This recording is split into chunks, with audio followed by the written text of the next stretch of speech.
Hello friends, उधर बोल रही हूँ।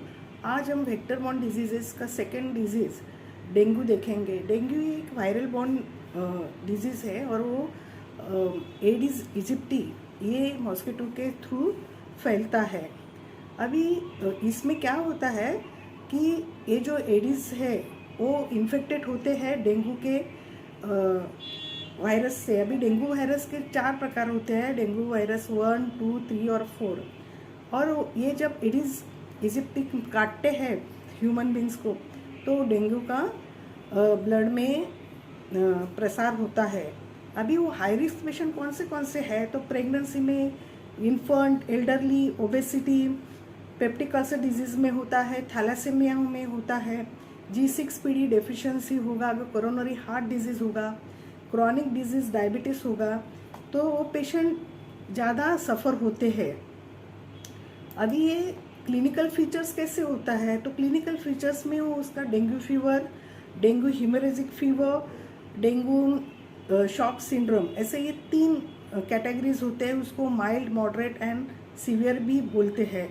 तो clinical features of dengue fever means mild में क्या होता है कि उसका जो ये अपना मॉस्किटो काटने के बाद 2 से 7 डेज के बाद, 2 to 7 डेज के बाद उनको सीवियर हेडेक होता है, पूरा बॉडी पेन होता है। और one of the significant sign क्या होता है, पेशेंट बोलते हैं कि मेरे आई के पीछे दर्द देता है, अंदर जो अपना ऑर्बिट है ना उसके पीछे दर्द देता है बोलते हैं। और अगर हमने उसका एग्जामिन किया तो थोड़े से रेडनेस, पेटिचे भी दिखते हैं। तो ये one of the clinical sign है डायग्नोस करने का। ये हुआ mild form of dengue fever. उसमें सीवियर वीकनेस आता है पेशेंट को और वो अथाल्जिया होता है और कभी कभी छोटे छोटे दाने भी शरीर में आते हैं। अभी डेंगू हीमोरेजिक फीवर्स में क्या होता है कि वो ऊपर के भी सब साइन होते ही है, लेकिन पॉजिटिव टूर्निकेट टेस्ट जो है, जो हम खून निकालने के लिए जो टूर्निकेट इधर बांधते हैं, वो बांधने के बाद 1 सेंटीमीटर इधर छोटे पेटिचे डॉट्स आते हैं, उसको परफुरा भी बोलते हैं। और म्यूकस भी, ब्लीडिंग होता है म्यूकस में, गैस्ट्रोइंटेस्टाइनल ट्रैक्ट में भी होता है। और अगर उनका लैब इन्वेस्टिगेशंस करें तो थ्रोम्बोपिनिया होता है। थ्रोम्बोपिनिया माने प्लेटलेट्स काउंट बिलो 1 लाख के नीचे आते हैं। और वो एविडेंस का उसमें भी वो दूसरा स्टेज है कि एवरेजली हीमोक्रिट जो होते हैं बाकी के वो 20% से बढ़ जाते हैं। और वो साइंस ऑफ लीकेज दिखते हैं, माने प्लूरल इफ्यूजन होता है, एब्डोमेन में असाइटिस होता है और हाइपोप्रोटीनेमिया होता है। ये हुआ सेकेंड स्टेज का डेंगू हीमोरेजिक फीवर का हुआ। और डेंगू शॉक सिंड्रोम में तो पेशेंट स्टूपरस होते हैं और कोमा में भी जाते हैं और रीनल फेल्योर और सब ऑर्गन्स उसमें इन्वॉल्व होते हैं। तो ये जो 3 स्टेजेस है वो बहुत इम्पॉर्टेंट है। मेन साइन जो है वो retro orbital pain, severe pain होता है।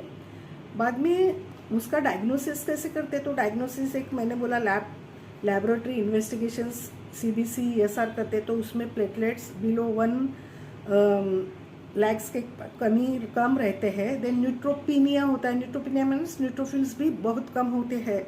और उसका डायग्नोसिस कैसे होता है तो IgS सीरो कन्वर्जेंस वो आफ्टर 2 वीक्स में होता है। लेकिन अभी उसका NS1 रैपिड इसका टेस्ट भी आया है डेंगू का। तो हॉस्पिटल और दवाखाने में, जो छोटे दवाखाने हैं तो उधर वो डेंगू का किट्स है तो उसमें वो डाल के 20 मिनट्स में उसका रिजल्ट्स मिलता है। और मेन जो होता है हॉस्पिटल में IgE और IgG का जो है एलाइजा टेस्ट करके वो निकलता है, हम उसका ये करते हैं। टूर्निकेट टेस्ट का तो मैंने बताया। लैबोरेटरी डायग्नोसिस का NS1 का हम टेस्ट ज़्यादा करते हैं। अभी ये उसका हम डेंगू और HIV में क्या फ़र्क है, क्योंकि ये हम HIV के पेशेंट में डेंगू होता है ऐसे बोला है, लेकिन सुनिए डेंगू का presentation mild, moderate and severe, माने dengue fever, dengue haemorrhagic fever and dengue shock syndromes, ये जो है वो जनरल पब्लिक और HIV पब्लिक में सेम होता है। जैसे मलेरिया में होता है वैसे भी इसमें भी सेम होता है, उसमें कुछ चेंज नहीं होता है। चेंज किधर होता है, अगर HIV के पेशेंट इम्यूनोलॉजिकली डिप्रेस होंगे, मीन्स उनका CD4 काउंट बिलो 200 होगा, तो उनको बहुत ही ज़्यादा अटेंशन देना चाहिए। और ये वायरस है, तो इसका मैनेजमेंट तो सिम्टोमेटिक होता है।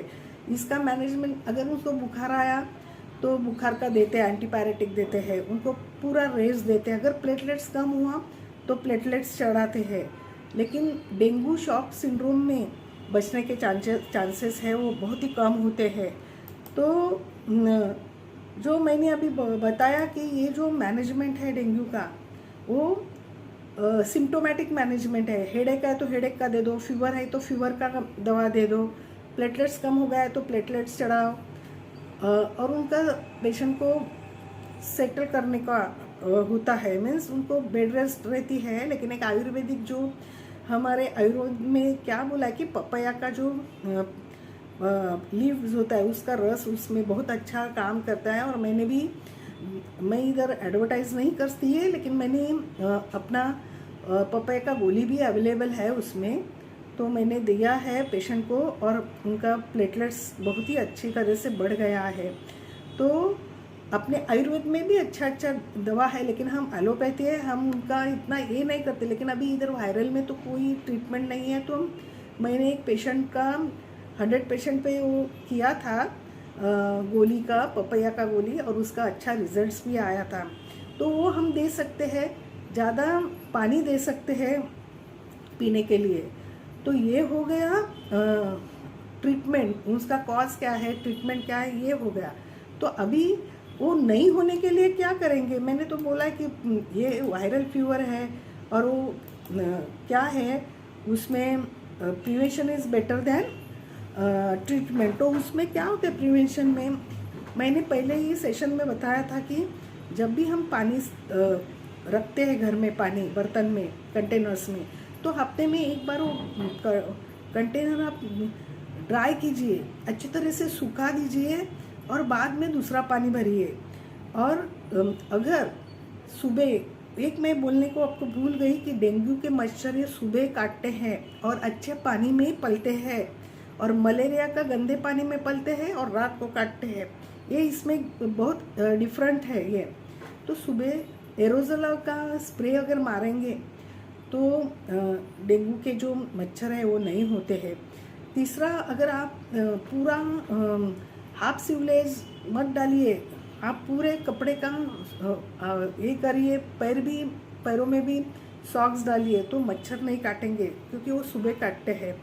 और तीसरा, अगर दिन में आपको सोने का है तो मॉस्किटो नेट मिलती है, तो उसका यूज़ कीजिए।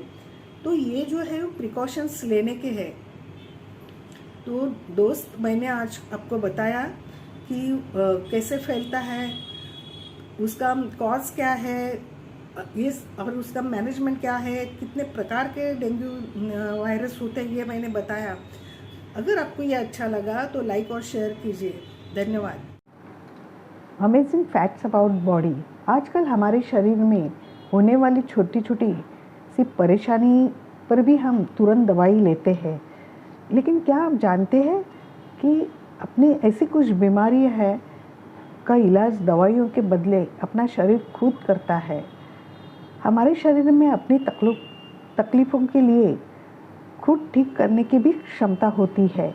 कई रोग ऐसे लड़ने से लिए शरीर में इम्यून सिस्टम होती है जो बीमारियों को हमारी बीमारियों को ठीक करते हैं और हमारी रक्षा करते हैं। अभी शरीर कैसे करता है ट्रीटमेंट, तो घाव होने पर तरह तरह की दवाइयाँ हम लेते हैं जो बाहर की घाव अच्छे हो जाते हैं, लेकिन हमें जब चोट लगती है तो हमारा शरीर उन्हें ठीक करने के लिए ऊतक यानी टिश्यूज जो डैमेज होते हैं वो अच्छे करने के लिए केमिकल्स छोड़ता है जो टिश्यू की मरम्मत करते हैं और ये नए टिश्यू का बनाकर घाव को भर देता है।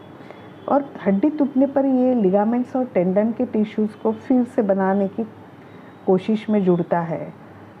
हमारे शरीर में ये हर बीमारी से लड़ने की शक्ति है। बीमारियों को दूर रखने के लिए इसे ताकत की ज़रूरत होती है। धन्यवाद।